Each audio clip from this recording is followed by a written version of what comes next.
When it comes to getting accepted into grad school, the GPA is probably the most important factor in the decision. But how do you make sure that you get a score that can guarantee your admittance into the program? Hey everyone, I am Philippe and I am a former professor with 15 years of experience getting people admitted into grad programs. In this video, I will be breaking down what you need to know to crack the GPA code and make your graduate school admissions journey as smooth as possible.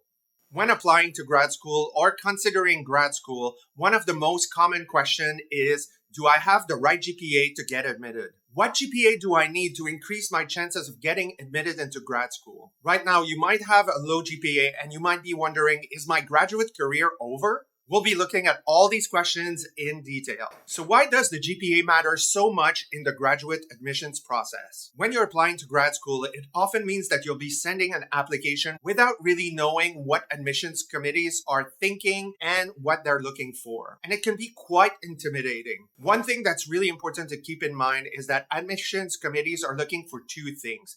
They're looking to evaluate if you're going to be able to be successful in the classroom, and finally, if you're going to be able to find employment or graduate to a higher degree post-graduation. This is basically the main way that they maintain their reputation at the national and international level. And this is why the GPA is extremely important for admissions committees when they look at applications. The GPA is more than just a simple number. It is not only a representation of what you've done in the past, but it's also an indication of how successful you would be if you were admitted into the program. In other words, for admissions committees, the GPA is one of the factors that they use to assess your academic proficiency. Not only does it reflect your skills and your work ethic, but it also provides insight into your dedication, your perseverance, and your ability to handle complex projects. The GPA is used to predict how well you will do in the classroom, how capable you are of handling the heavy workload of a graduate program. On the other hand, a lower GPA can raise red flags about your ability to perform academically at a higher level of education. So how do admissions committees look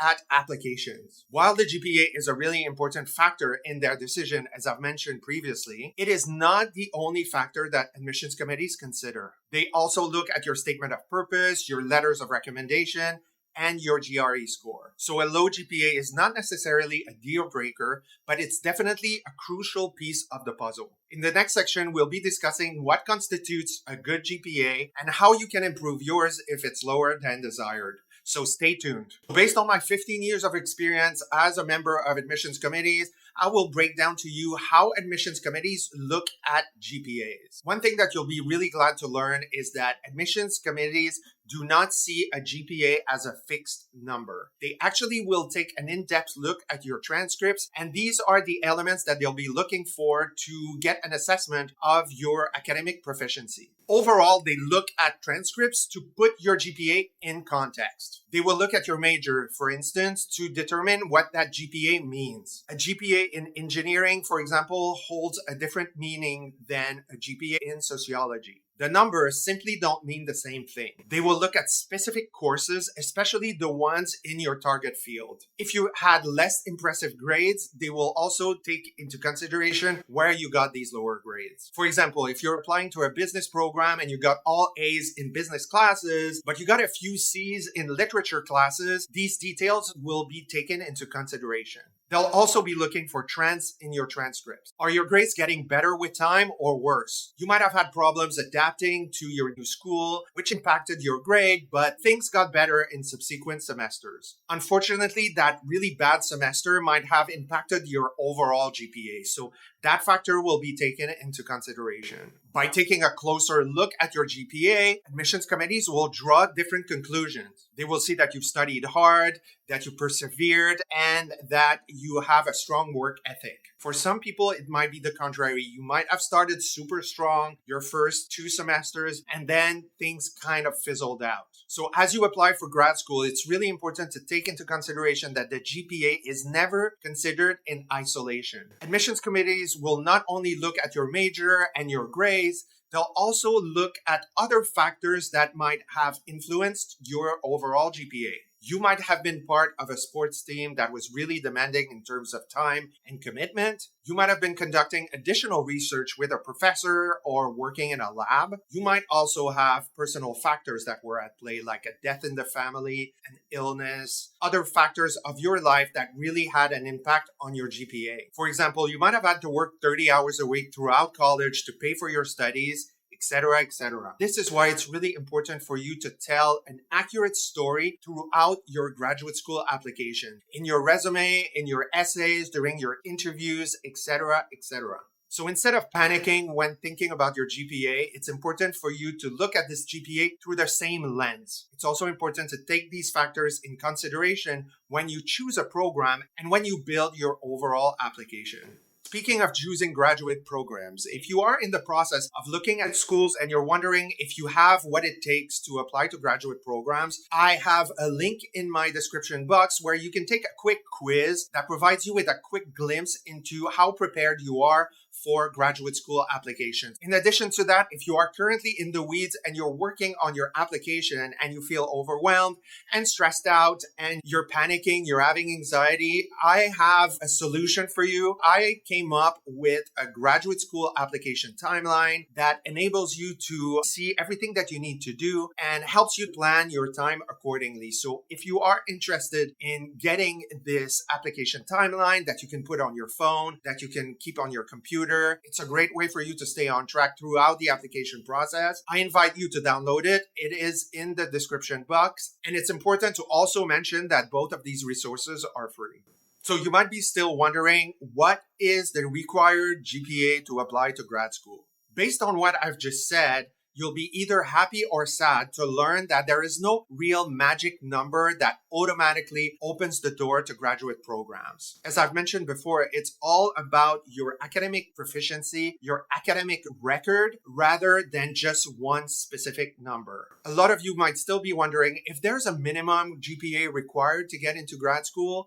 The answer is no. There is no real clear cutoff that would determine if you're in or out when applying to graduate programs. In other words, it varies by program and by school. So how do you tell if you're in a good position or not? It all starts by conducting research. Most programs, especially the competitive ones, are pretty transparent in terms of their requirements. So the first step to take is to actually go to the website and take an in-depth look at the class profile. Look for the average GPA or the median GPA. So what does it look like? Then look at this data and compare. Are you higher or lower? If your GPA is in alignment with this median or this average or higher, then you should stop worrying about your GPA and start focusing on other aspects of your application. If, however, your GPA is lower than this average, then you should know that admissions committees are going to take a closer look to evaluate your academic proficiency. So to make this clear, not all is lost if you have a low GPA.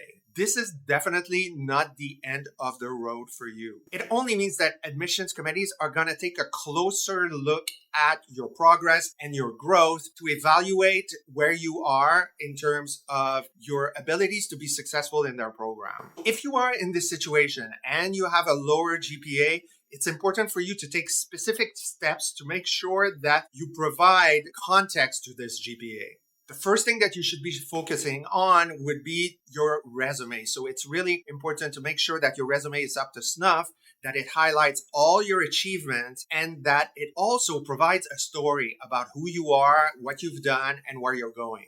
The next steps you can take are really going to be determined by where you are in the application process. So if you are very early in the application process, you might be able to do a lot more to modify your presentation on your application than if you are just a few weeks before the applications. But there are certain things that you could easily be doing to provide more context to admissions committees. If you're really close to application deadlines, you can definitely provide context on your GPA in an optional essay, for example. A lot of applications have a section with an optional essay that you could use to tell a bit more about your story.